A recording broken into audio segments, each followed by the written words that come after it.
Hola, bienvenidos a su canal Electro Army. En esta serie de videos se aborda el diseño y construcción de una fuente de alimentación lineal regulada, con el objetivo de que al final de esta serie de videos sean capaces de diseñar su propia fuente de alimentación. En los siguientes videos se expondrán los temas de fuentes de alimentación no reguladas y fuentes de alimentación reguladas, utilizando el circuito integrado de la familia LM78 y LM79.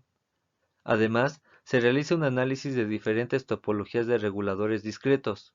Se exponen sus principales ventajas y desventajas y se ponen a prueba en simulación y experimentalmente. Para concluir, se exploran algunos circuitos auxiliares que permiten proteger a la fuente contra sobrecarga y cortocircuito. Pero, ¿qué es una fuente de alimentación? Para abordar el tema tenemos que empezar por definir a la corriente alterna. La energía eléctrica proveniente de la red pública se dice que es corriente alterna, ya que se comporta como una señal continua periódica que se aproxima a una señal tipo senoidal, con una amplitud y una frecuencia constante que alterna entre un ciclo positivo y un ciclo negativo. Una fuente de alimentación es un circuito electrónico que nos permite transformar la corriente alterna a corriente continua. La corriente continua se puede definir como una señal continua y constante a lo largo del tiempo. Este tipo de señal es utilizada en electrónica ya que es más fácil de manipular para generar cualquier otro tipo de señal. De manera general, una fuente de alimentación está formada por los siguientes componentes. Primeramente tenemos un transformador, un puente rectificador, un filtro pasivo y un circuito regulador. A continuación, se describe brevemente el rol que juega cada componente en la fuente de alimentación.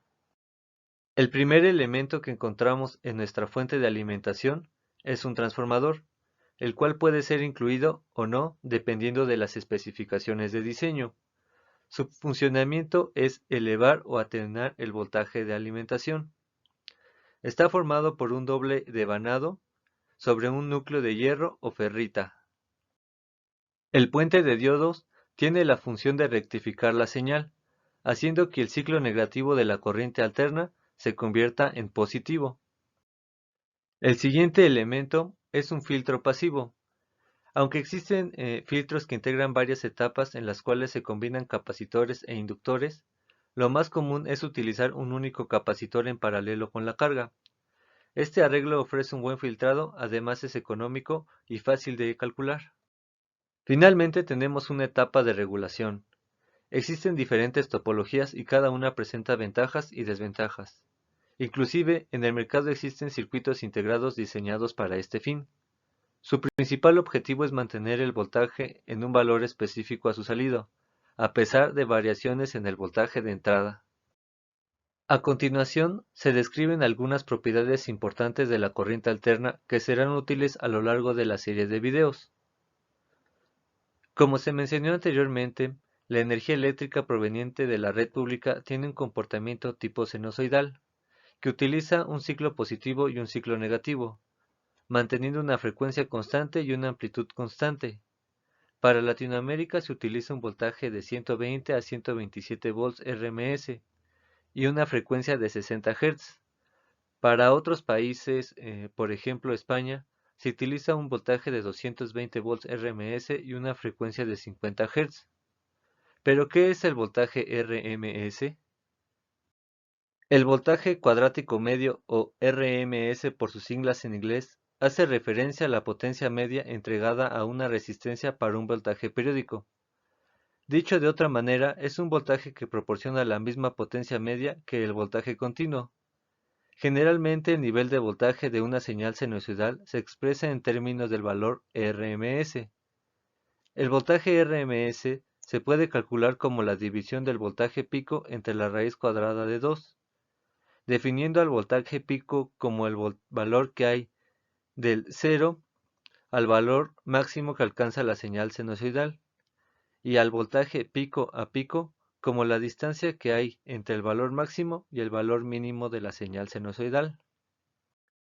Finalmente, hablaremos sobre la potencia instantánea y la potencia media.